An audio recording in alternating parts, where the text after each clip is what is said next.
Welcome in, guys. Welcome back to the Ascended Podcast. My name is Caleb Schulke. Welcome in, Anthony. And we have two guests today. Would you like to introduce yourselves, guys? Yeah, I'll go first. Chase Kubala, CEO and co-founder of Replio.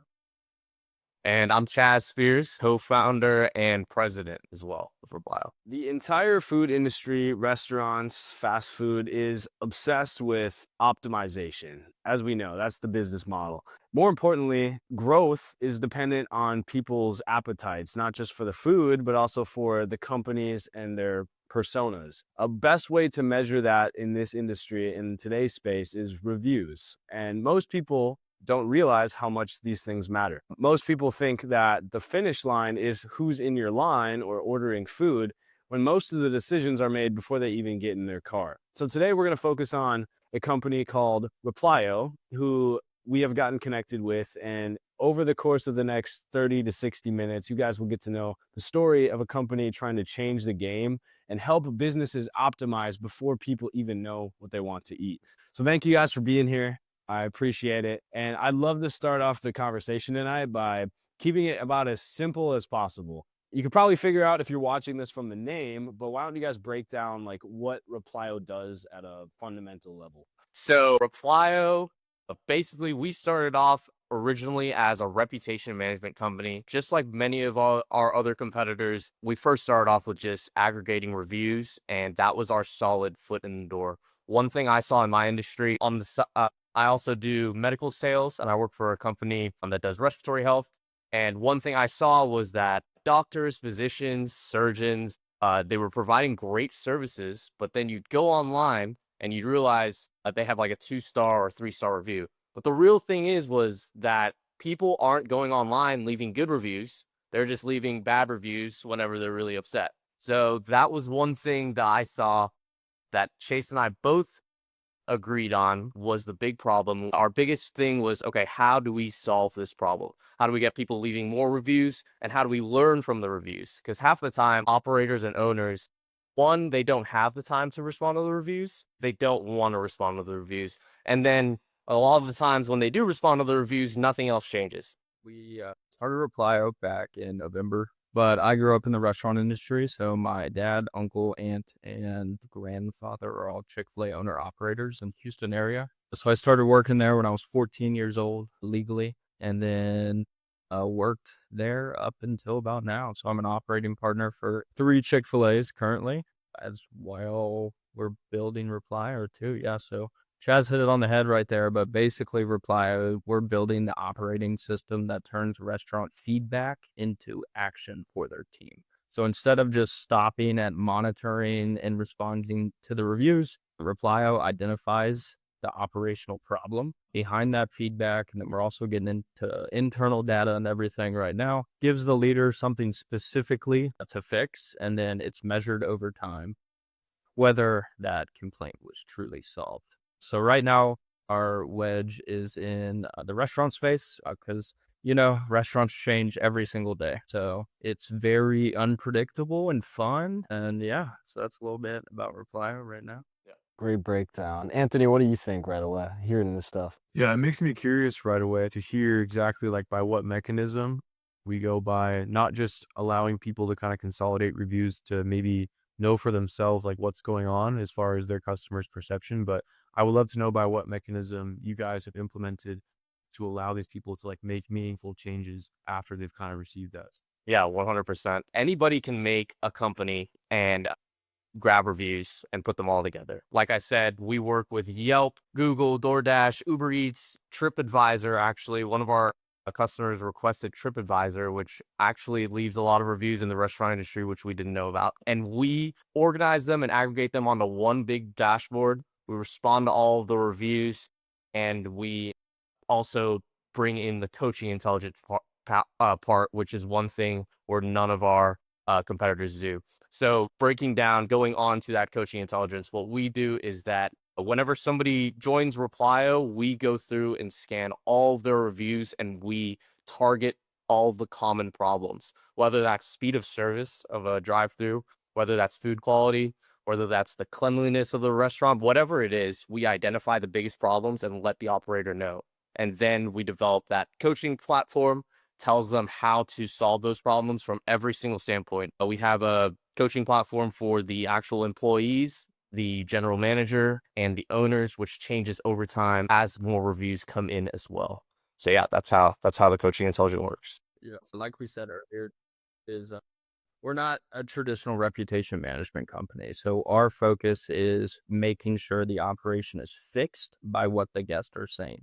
Because if you have guests happy, you'll have more money, you know. I mean, your P&L or your P&L will be a lot better.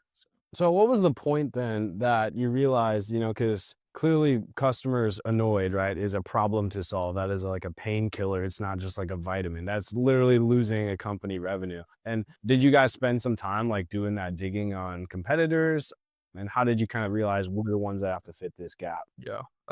So essentially, from research and everything, I mean, as Chazz kind of said too, we did just start as a typical review management, but we kept seeing that in that space, that is more of a vitamin.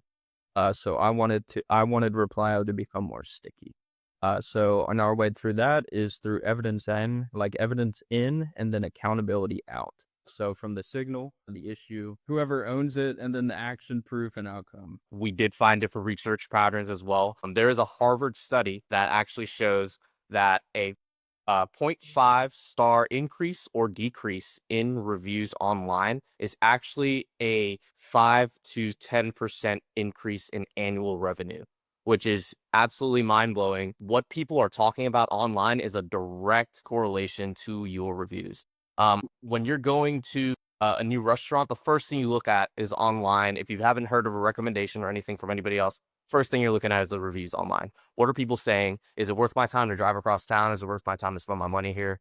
And one thing that we saw as well as a different study was 73% of new restaurant goers read reviews before they visit as well. So yeah, that was our biggest thing. Whether it was helping Chase's restaurants directly, which actually really helped because we ran and developed Replio in his 3 restaurants to really find all of the biggest problems we'd run into coding wise and everything else. And we saw his reviews change and his revenue actually change. And we figured out, okay, if we made this public, if we brought this to other people, we could really change a lot of operators' revenue and their feedback online. So Yeah, I've never heard that statistic. That's interesting, but I mean, it makes sense given, like he said, you could ask us. I do the same thing, right? I want to see pictures and I want to see what people think of the food.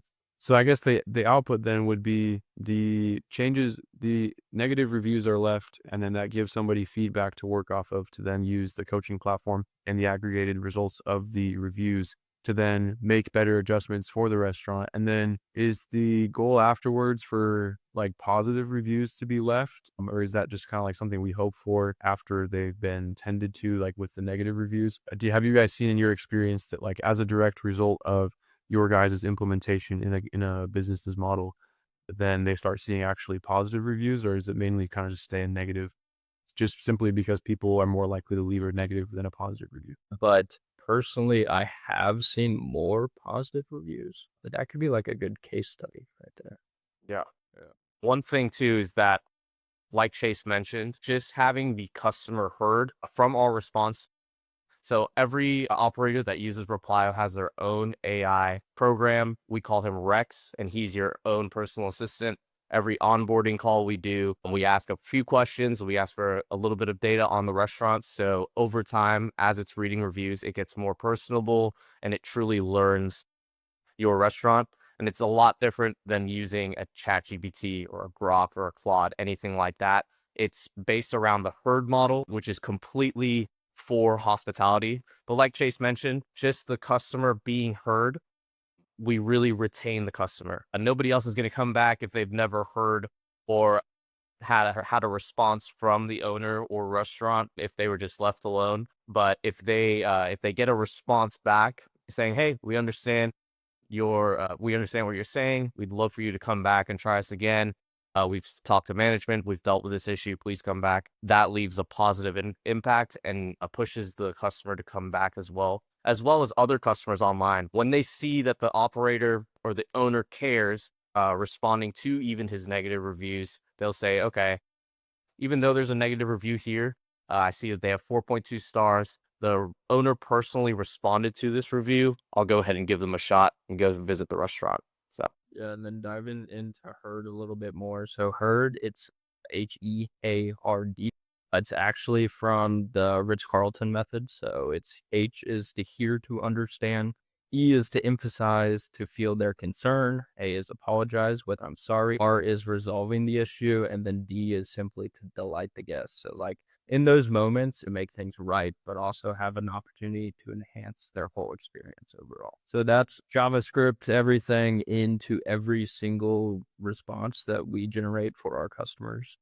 So it all goes off our. I love that. I love how you kind of centralize it around that like strategy that not only you're just like, just looking up and kind of saying this is what we want to do. You're following what's been proven by a massive conglomerate.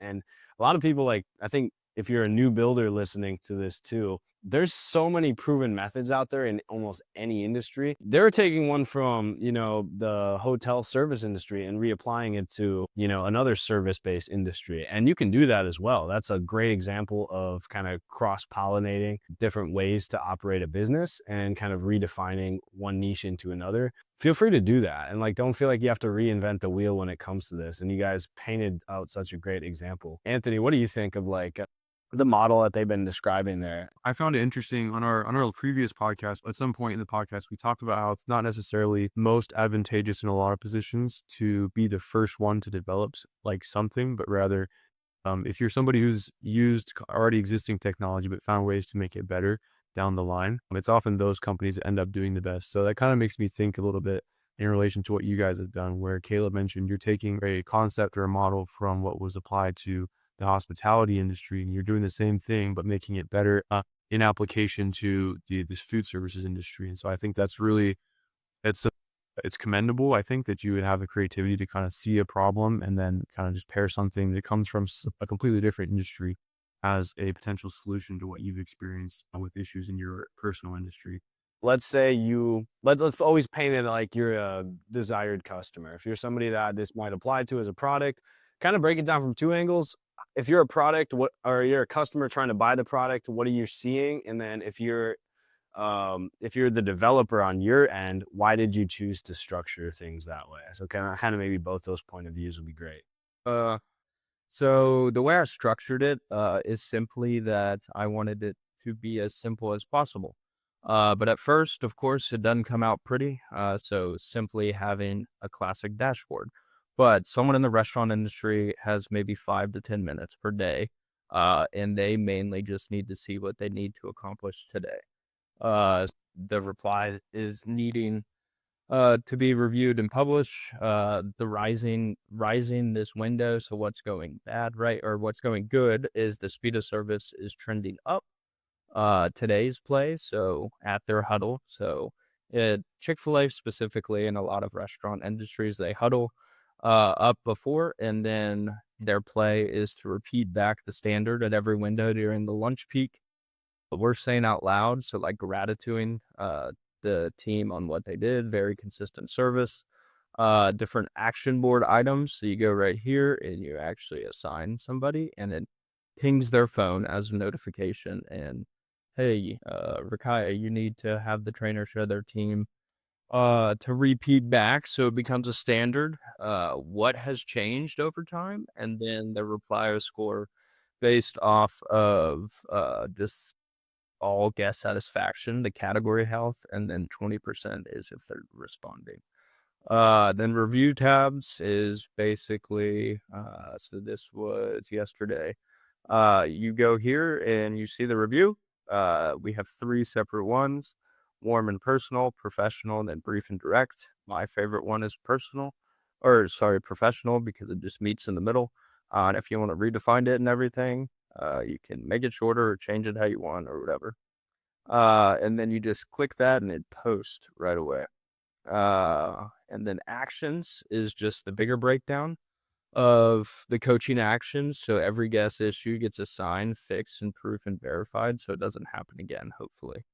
And then teams, this is actually a brand new thing. So we're basically bringing in like a group meet chat or like a big group chat and aggregating it all to their platform.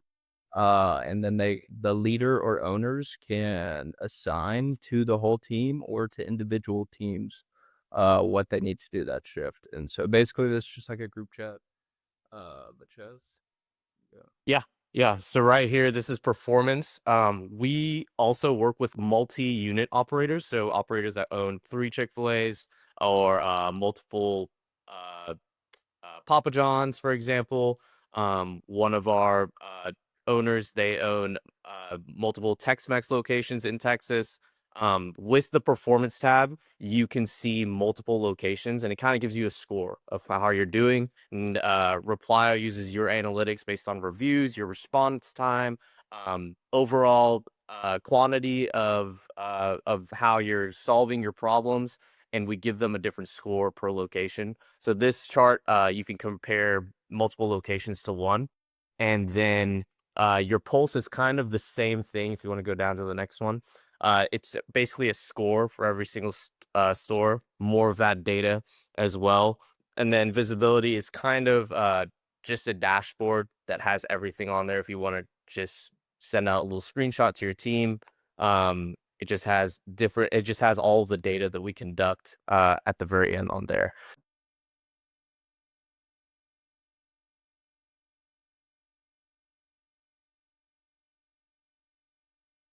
So when you guys say like when you have that one click to post the response, where does it post to specifically? Can it post to multiple platforms? Is it just like a Yelp review or? So depends on where your review is coming from. So like I said, we work with Google, Yelp, Uber Eats, everything. We have a one click. So instead of you having to log in on Google, log in on Yelp, log in on every single website and go respond to each reviews individually, it's all aggregated onto this one website. And when you post from Replio, it goes to that respected website. So if you got that review from Yelp, your customer will be responded to from and they'll see it on Yelp, but it would be posted from the Replio website. So we just actually started working with our first customer in the bar industry. One thing with our customer was that they didn't have any SEO in general. So online search engine optimization, they weren't popping up.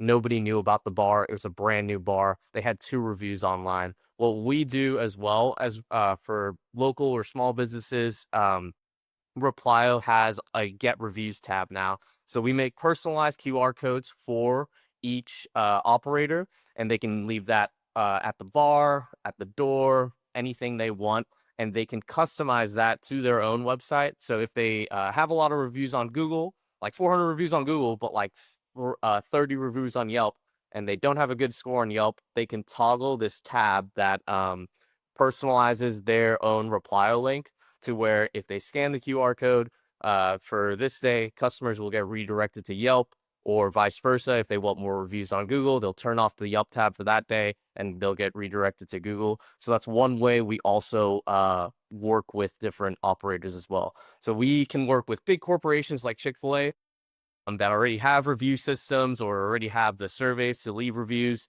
for example. But we can also work with local mom and pop shops. Local bar in San Marcos is the one that I was talking about. We had them on the first week with 2 reviews, and after 7 days, they had 79 reviews, and they were the third most Googled bar. As soon as you Google bars in San Marcos, Wildfire would pop up. I think number 5 or 6. So it really directs business to them.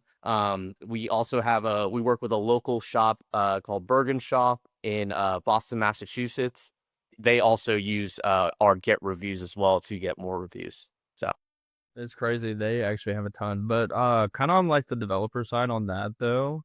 So every single Replio customer, we go in there as well and throw website crawlers to help boost that SEO for them.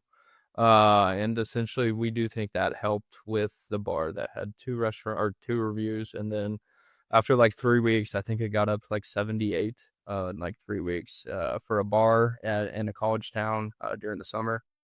Is pretty impressive. So that was pretty cool to see. Yeah, it's a great case study too. And of course, if you start locally like that, they will talk to other owners, know owners of these places. They have to interact. Absolutely. This dashboard is for the owner, operators, and then leaders in the restaurant. And then on the team side, it's more simple. So like for team members, on there today, it just pops up with what do I need to do today? And then they only have access to today and then team, so the chat. So they don't see any of the other crazy data because they don't need to. And then yeah, so we have a team view, a leader view, the owner view, and then we are working on a corporate rollout view right now for business consultants that go to restaurants and then essentially go in and so they know what the guests are saying in the public eye and everything. And it's where they'll have like a business consultant, for Chick-fil-A. They have a region, so they probably have like 14, 15 different Chick-fil-A's. So simply, we're just trying to make them a dashboard essentially that just breaks everything down at each store and then rates each store and then also individually ranked and then ranked by region, getting into bigger stuff there. I like that you mentioned that you're not just targeting owners, you're targeting consultants too, because that I feel like a lot of people would miss that if they were trying to build what you're going to build. Like that market could be doubled in size, really, if people could actually like they might not even own a restaurant, but they could make money with Replio by just being a consultant, going into a restaurant and saying, "Hey, if you don't want to even do the work of managing it, I can guarantee you'll see higher reviews come in if I work with you," and they could basically drop service a business using your software. And so you can be building two businesses at the same time by helping two different people. Yeah. That's awesome. Absolutely. No, I mean, it's even like talking about that too is like getting into like white labeling, so many different aspects of what you can do with the business. But yeah. It's amazing when you have a company that can be sold to two different types of people for two completely different reasons, and you have one dashboard, right? It's just two different. Exactly. And And I think the main thing too is like talking on business side now, I think it's really important to sell that you're not a vitamin. You want to become so sticky in a business to essentially if we have customer A who has Replio and they want to get rid of it, they want to cancel their contract or anything, we essentially on the business side want to be that operational brain to them that if they take us out, it's going to hurt their business more.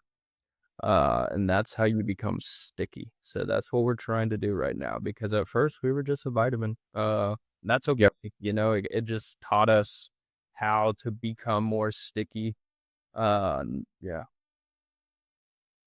I like that term sticky you're using. I think that was a good description too. I think that'll be important for people that maybe are watching that don't necessarily understand the difference between a vitamin and a painkiller, right? So, but yeah, I appreciate that perspective. I'm kind of curious to a little bit of a gear shift here, just about how marketing has looked like for you guys and how you might envision it going forward with the potential to kind of market it to two separate types of customers as well. Yeah. We just started within my ecosystem, so hitting different Chick-fil-A's. But marketing it, we just do founder-led marketing right now. And then founder-led outreach and cold outbounds. I mean, we hit every little aspect of anything. So marketing, yeah, what Chase was saying is nailed it on the spot. One of our first customers was a Chick-fil-A restaurant up in Shearville, Indiana. And then one of our most recent customers was actually a college bar that I worked with in college while I went to Texas State. And yeah, it just we've had just kind of cold outreach, like Chase said, just to founders, just to owners, operators. But I know you were talking about marketing as in multiple different groups. And besides just the restaurant industry or the bar industry, we honestly can work with pretty much anybody who gets not necessarily reviews, but cares about their online reputation and how that's handled. We've been in talks with HVAC companies. Like I said, we've done pilots with some health clinics that I've worked with in my industry as well. we're not just a restaurant company or somebody that can just work with reviews at a restaurant. We can honestly work with anybody that cares about their online reputation or what people are saying are online, or honestly, any kind of business that wants feedback and not just hearing about their feedback, but how to improve off of their feedback from customers online. So, Then yeah. also tallying off of that though, yes, the main goal is that we want to hit every service industry and such, but I think it's important that Chaz and I stick in one lane right now and try not to grow too fast because it's just gonna blow up in our face.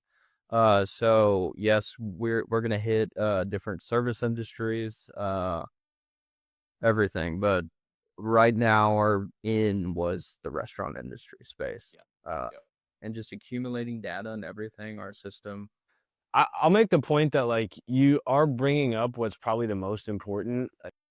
SaaS companies in general, especially B2B, that they're really only measured, especially like for exit to get acquired to you always need an exit strategy for these types of companies. And churn, aka if you guys are new, churn is the amount of people that stop using your service every month or every year.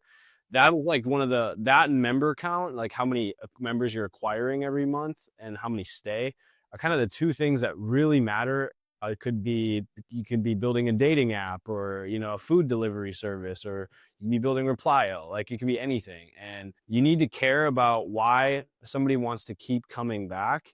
And I think like I can tell from the way that it's designed that the check-in every day, these systems that keep people accountable and like almost gamifying it a little bit are like Yeah. the best ways to do that. And you keep them kind of addicted to that optimization game, because all they see, if they're not big tech person, is like, I go in, I try to sell things. Sometimes we have more customers, sometimes not. They'll run deals in a restaurant, they'll offer specials, but that doesn't necessarily get people in the door, because most of it isn't like what they're putting on the menu. It's why does somebody choose to go there in the first place? And you guys are turning that into a game they can play where they can measure those outcomes. And that, as a user, is what those KPIs, that's what they need to see to come back. And I think like I haven't seen very many people hit it very well, but I think you guys are doing a great job with it. Yeah, no, thank you.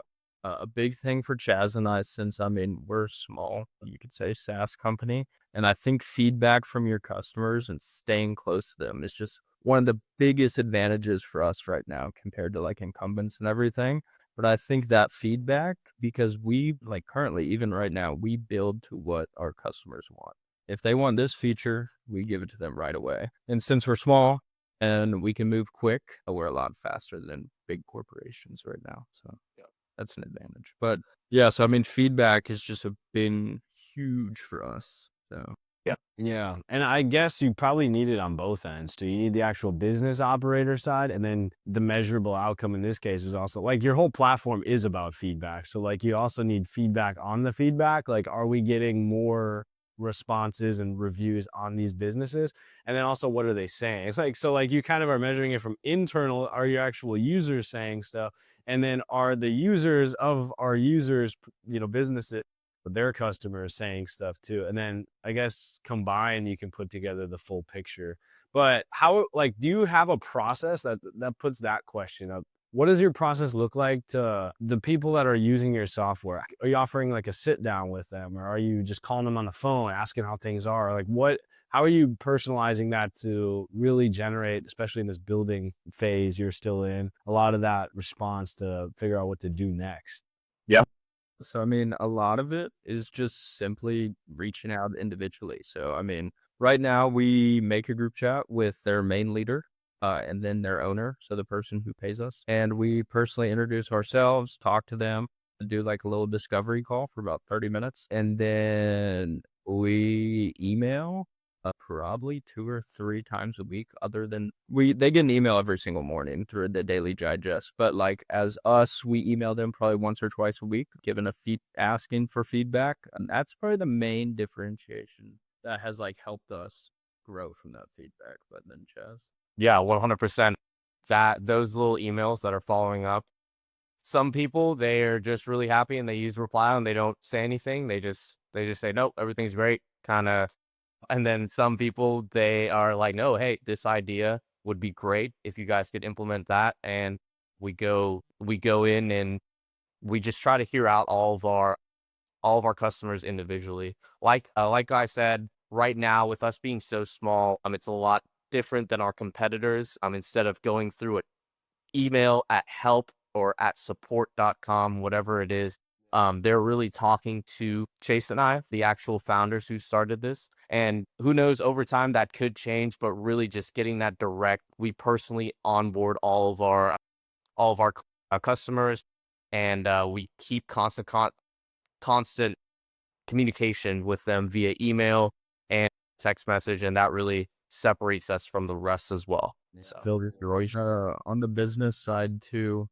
So, of course, everyone knows AI. Everyone loves AI. So, within Replio, Rex, our chief of staff, was actually my first ever AI agents, and I have 174 different AI agents that work for Replio, and are specific in one task. And on front end, IU, back end, backlog stuff or whatever. But one that has been a big help for me is our feedback one. So he goes in there and simply tracks what tab they go to the most and what tab they rarely go to. So it's kind of like a website crawler within our own system. So it kind of gives us like the data version of what our customers like and don't like.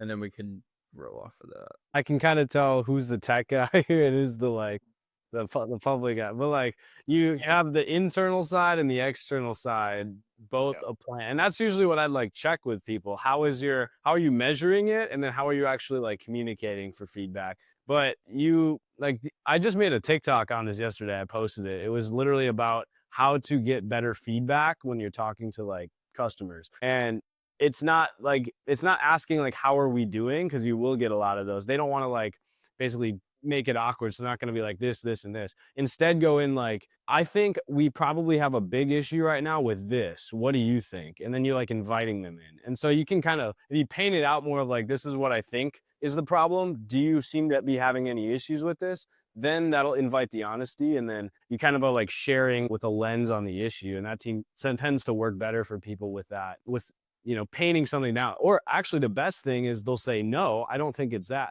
It's actually been this for me. And that 10 minutes of like, maybe we were wrong about that, saves you like 4 months of iterating, building, bug fixing, and then you realize that you were fixing the wrong stuff to begin with. I love the fact that you have the trackers on the inside too, I would say show your users that too, right? Anytime you're tracking something, like say, hey, we're keeping an eye on this, this, and this. And maybe like, even if it's not on the platform, I've seen a lot of people take those numbers and just email them, like hook up an email service and just once a day, here's your daily digest of like what your business has been doing. And even if you already have one, wrap that up into there and show them that you're paying attention. Yeah. You can do it on both ends at once. Yeah, we haven't done that back end stuff, but that's pretty interesting to like.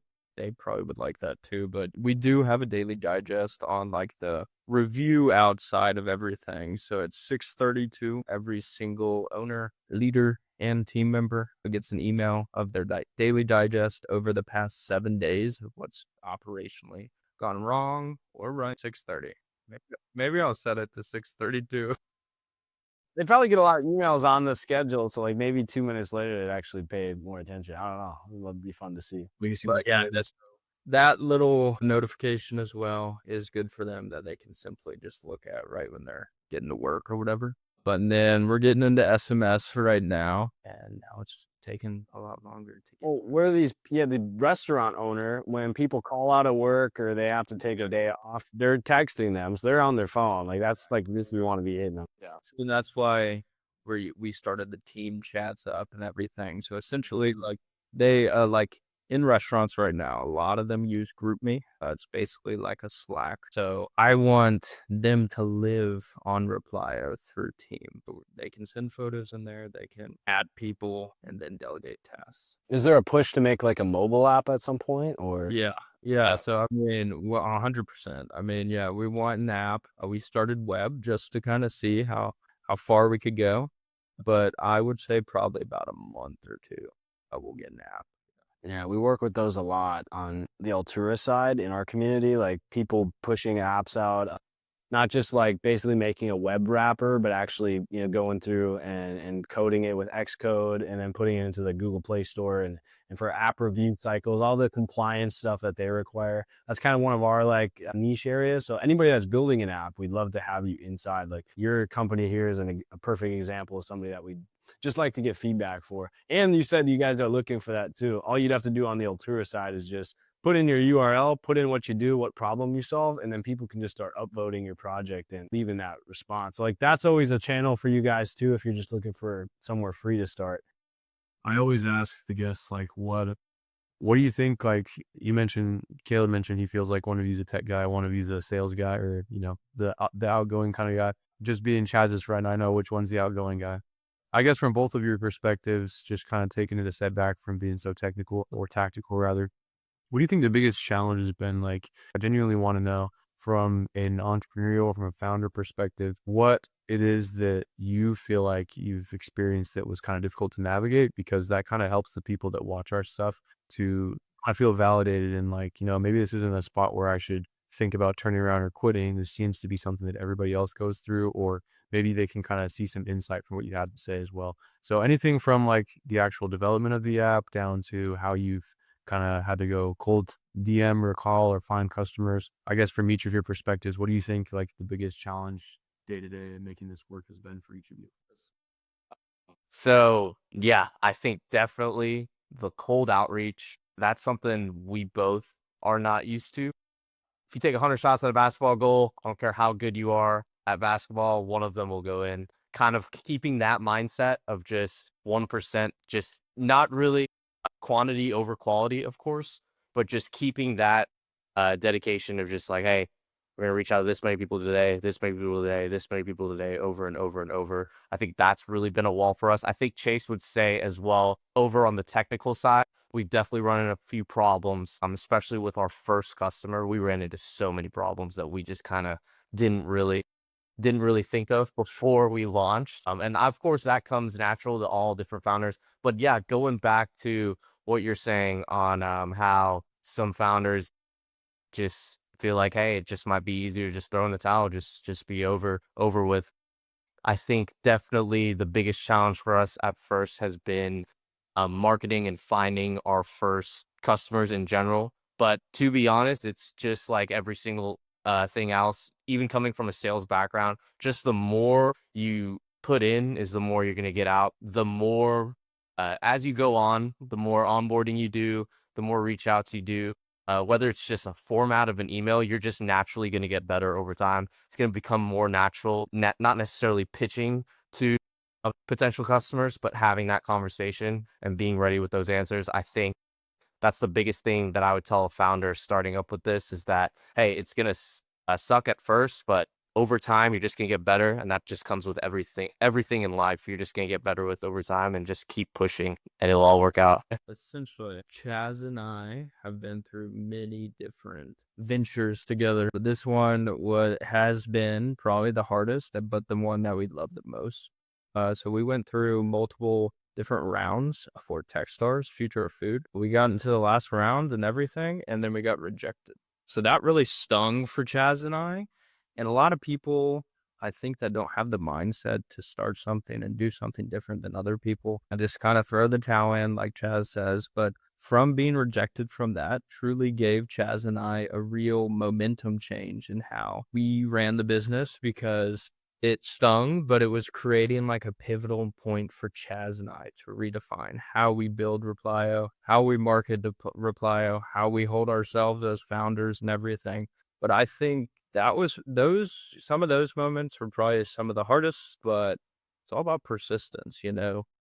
So there's a quote, it's by Calvin Coolidge, and I like kind of live by this. I don't know why.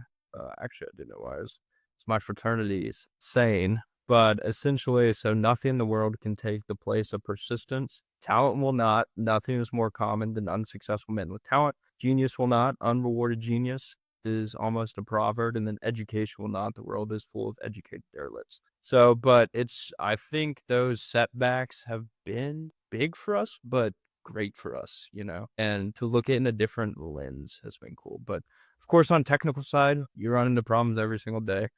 So, I mean, we got different bug problems. If I'm being truly honest, Google API was probably the hardest one to get. They were a pain in the butt to work with. Uh, that We know. So Google was the worst. DoorDash was pretty easy. Uber Eats was probably the easiest one. It was like filling out a form. TripAdvisor was pretty easy, but we honestly didn't get Google API access to where it post automatically up until the beginning of August. So they would have to go on Speak base. yeah, they would copy and paste, and that was a big bottleneck for us. And people hated it. And I'm like, look, we're sorry. And we just explained it to them, and there were some people that were pissed off about it, but there were some that understand that like we're a startup, so wanting to make a change. So I mean, stuff like that has just helped us. Yeah, you can always offer like concessions back to and be like, hey, we'll give you a discount if you really weren't unhappy with it, right? Like you said, that model of service right at the end and treating the customer the way they need to be essentially. I love all of that stuff. And essentially, right, like you guys have basically laid out and pioneered the way for the industry to change. You're not reinventing, DoorDash or something like that, where it's like you had all this infrastructure and you have to figure out these crazy problems. You're just solving a problem that most people have, but nobody really knew what the like solution looked like until tool like this comes out and just pops right into place. And it works with everything people already have. Sure, it takes some setup like that, but you're not adding another system, you're actually consolidating. And that's the saving the time is probably the biggest thing a restaurant owner or business owner cares about. Could be like you guys, I assume you guys do stuff, it can be anything, right? It could be like a clothing store, right? Or other things like that too. Yeah. So let's wrap it up with a big one that I have. Let's take that vision one step further. This is just taking off really in the way it's supposed to. And you guys are clearly showing traction and you have credible testimonials from real people. So people on the outside, if you have a business, this might be the tool to help you out. In 5 years from now, if we continue our trajectory out, where do you see this being? And what do you see the name Replio carrying across a business owner's mind as they're looking to run and become a more efficient company? Where do you fit in, Chaz? Yeah. Our biggest thing is in 5 years, we want to be that company to where we're in every single restaurant possible, every single service industry possible. And we want to be that standard of, hey, if you don't have Replio in your restaurant, then you're almost not even a successful restaurant. We want to be that. We don't want to be the vitamin. We just want to be the standard to where not just we're handling handling reviews, responding to reviews, but we're really that problem solver for all things in your restaurant. So within 5 years, of course, we started out as just a vitamin. I think most companies do and then grow from it. But I want us to be the restaurant operating intelligence layer, simply as like the brain of the business, to understand every single aspect and how to make their operations smarter and stronger through measured outcomes. So we're building Replio to become the defining company in the restaurant tech space. It's been a lot, but keep going. That's the thing too, is you've really designed it in a way where I can tell when people make good software because it's structured among how a business owner thinks. And especially like a restaurant, we're using the case of food. Again, it's bigger than that, but like they're busy, they communicate on their phone. You guys are building things that line up with that way of thinking.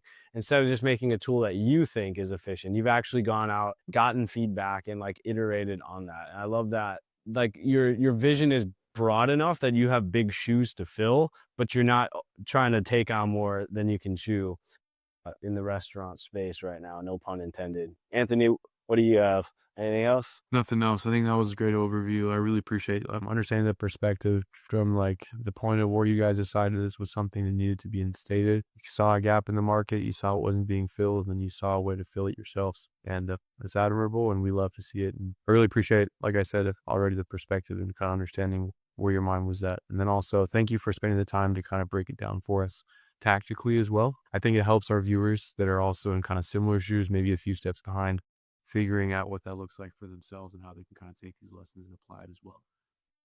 Yeah, 100%. Thank you guys. Going back to a little bit of the 5 year, when we started, we were just a website that just grabbed reviews from all over. And now we've turned it into a full-on coaching intelligence platform. And who knows, in a year from now, we could be having a conversation with Caleb and Para and just be completely different from here on out. So one thing that we love is just how really there's no ceiling, because every month we're adding a new feature, and we're really listening to our customers and just improving from there.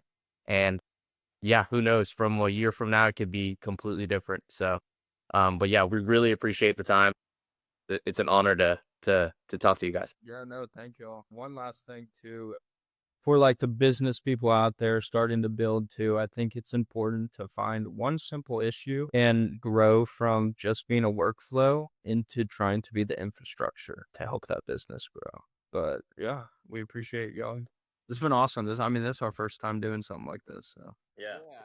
And we will see. I'd love to follow this story. And again, it would be fun to have you guys back in a few years or whenever you guys hit that point, or even sooner. We could show off the amount of growth that you guys have had, and people can see that this is a doable path, right? As long as you have the vision laid out, you have the resources, you actually put the work in, it's possible. As you guys know, Replio is Chase and Chazz. You got to meet them tonight. We broke down their business a bit, and their bet really this whole time is simple. And it's that feedback as a whole is worthless unless something changes on the actual floor and you do something with it. Thank you guys for your time. If you guys want to check out Replio, again, I've had the link on the screen. I'll put it on one more time, but feel free to check it out, repliohq.com. It'll also be in the description along with Altura, where you guys can get feedback for your business as you build. Have a great night, subscribe, and we'll see you next time. Take care.